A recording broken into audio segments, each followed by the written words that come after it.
राम राम मंडळी आणि सर्वांना श्री स्वामी समर्थ आणि त्याचबरोबर शुभरात्री. तर आज हा व्हिडिओ जो आहे तो रात्रीचा आहे.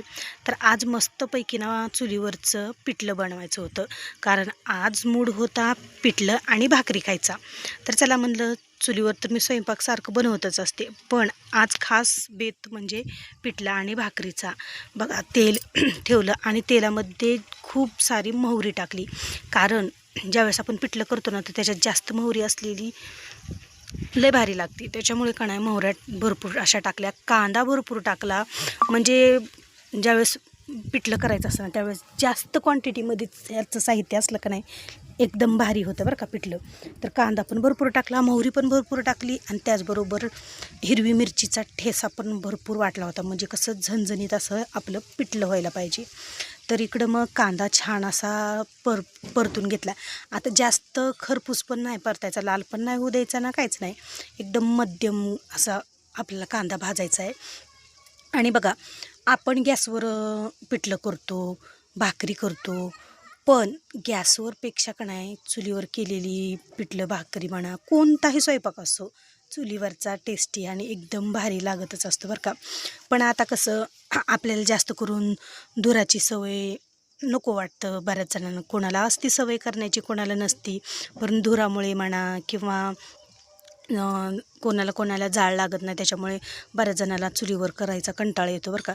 पण आमच्या कारभाराला का नाही चुलीवरचा स्वयंपाक एक म्हणजे इतका आवडतं का नाही, काय पण म्हणा. चहा पण म्हणलं ना तर चुलीवरचा चहा म्हणलं की त्यांना लय आवडतो. मग त्याच्यासाठी चला म्हणलं. आणि त्याचबरोबर आपल्या गॅसची पण बचत तेवढीच होती, कारण चुलीवर स्वयंपाक केल्यामुळे गॅस पण आपल्याला जास्त लागत नाही. मग दोन्ही पण चवीचं खायला पण मिळतं आणि गॅसची पण आपली बचत होती. मग काय, इकडं सगळं टाकलं आणि बघा मी का नाही बेसन पिठामध्ये आता बहुतेक म्हणजे खूप जण काय म्हणतात बेसन पीठ म्हणतात, कोणी पिठलं म्हणते, तर आम्ही का नाही पिठलंच म्हणतो. मी कधी बेसन पीठ पण म्हणते, कधी पिठलं पण म्हणते, दोन्ही पण म्हणते. तर इकडं बघा, आता टोमॅटो मी जास्त करून टाकत नाही पिठल्यात, पण आई का नाही टाकतात पिठल्यामध्ये टोमॅटो. मग चला म्हणजे बघू, टाकून तर बघू कशी टेस्ट येते, कशी चव येते. म्हणून मी आज पहिल्यांदा बेसन पिठामध्ये म्हणजे पिठल्यामध्ये टोमॅटो घातलेला आहे. आता घातल्यानं काय होणार आहे, थोडंसं आंबूस आंबूस असं हे आपलं पिठलं लागेल, कारण टोमॅटोमुळे बरं का. पण चव एकदम भारी येते आणि ह्याच्यासोबत खायला मस्त अशा कडक भाकरी केल्या, चांगल्या अशा तव्यावर जाळावर छान अशा कडक भाकरी करून घेतल्या. कारण मला का नाही पिठल्यासोबत कडक कडक भाकरी इतकी आवडते का नाही, तरच मला ती पोट भरल्यासारखं वाटतं. नाही तर ती गिळगिळी मऊ भाकर तर अजिबात मला जमतच नाही. त्याच्यामुळे मस्त अशी कडक इकडं मी भाकरी करून घेतलेली आहे आणि मग चालू आहे इकडं छान असं बेसन पिठलं बनवायला. आणि माझ्या मनानं तर का नाही सगळ्याला चुलीवरचं पिठलं भाकरी खायला हे आवडणार म्हणजे आवडणार आणि आवडत पण असेल, कारण मला तर खूप आवडतं बरं का. तर इकडं छान असा ठेसा वाटलेला पण मी ह्याच्यात टाकून घेतलेला आहे आणि थोडा वेळ जरा चांगलं याला परतू द्यायचं. आणि परतल्यानंतर का नाही चवीपुरतं मीठ मी ह्याच्यात टाकून घेतलेलं, हळद टाकून घेतलेली आहे. जेवढं आपल्याला तिखट लागतं, जेवढ्याला आपल्याला म्हणजे मीठ बरोबर लागतं, तसं सगळं प्रमाण ह्याच्यात मी टाकून घेतलं.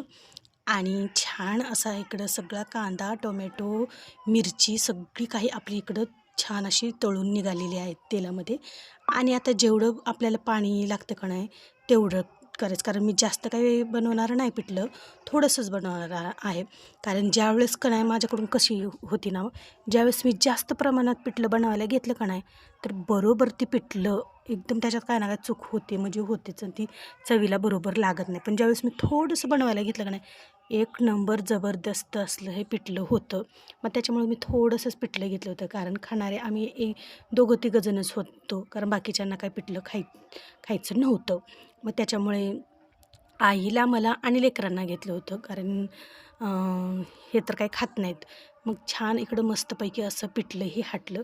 आणि बघा, ही पिठलं हटताना बरेच जण काय म्हणतात गाठी होऊ द्यायच्या नाहीत, पण मला नाही ह्याच्यातल्या गाठी लय म्हणजे लय आवडतात बरं का. कारण छान असं गाठी राहिली तरी राहू द्या, पण तुम्ही पिठलं छान प्रकारे शिजवलं का नाही मंद आचेवर, छान असं पिठलं शिजवून घेतलं का नाही, तर ह्याच्यातल्या गाठी पण इतक्या चवदार लागतात का नाही, कारण ते पूर्ण शिजलेलं वाफेनं ते पूर्ण पिठलं शिजलेलं जातं आणि त्याच्यामुळे त्याच्यातल्या गाठी पण छान लागतात. तर बऱ्याच मी गाठी तरी फोडल्यात अशा हलवून आणि छान असं बघा ह्याला आता हे पिठलं गदा गदा गदा आपलं शिजायलेलं आहे. छान असा जाळ पण चुलीला लागलेला आहे. आता थोडासा कमी जाळ करते आणि थोडंसं कढईच्या बुडाला चिटकू द्यायचं आहे मला बेसन.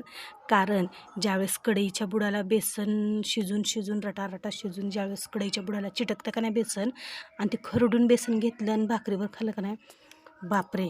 एकदम भारी चव लागते, एक नंबरच. तर ते पण मला खूप म्हणजे खूप आवडतं बरं का. मग तुम्हाला आवडतं का नाही बरं बेसन, सांगा बरं. चुलीवरचं बेसन कोणाकोणाला आवडतं नक्की कमेंट करा. आणि आजचं तुम्हाला बेसन पिठलं भाकरीचा व्हिडिओ कसा वाटला तो पण नक्की शेअर करा, सांगा. आता मस्तपैकी वरून टाकली फ्रेश अशी ताजी ताजी कोथिंबीर, कारण आज आमच्या गावाचा होता बाजार आणि बाजारातली छान अशी फ्रेश आणलेली कोथिंबीर पण इकडे टाकली आणि मस्त असं थंडगार हवा सुटलेली होती. मस्त असं अंगणामध्ये वट्यावर जेवण्यासाठी घेतलं आणि इथं गरमागरम भाकरी, गरमागरम पिठलं आणि सोबतच कांदा. तर बघा, बघता क्षणी तोंडाला पाणी सुटायचं असं आपलं पिठलं आणि भाकरी झालेली आहे. आणि त्याचबरोबर चांदू मामाला बघत बघत लेकरांनी आणि आम्ही मस्त असं हवेला बसून छान असं जेवण केलं. तर या सर्वांनी जेवायला आणि कसं वाटली आजची तुम्हाला रेसिपी नक्की कमेंटमध्ये सांगा. श्री स्वामी समर्थ.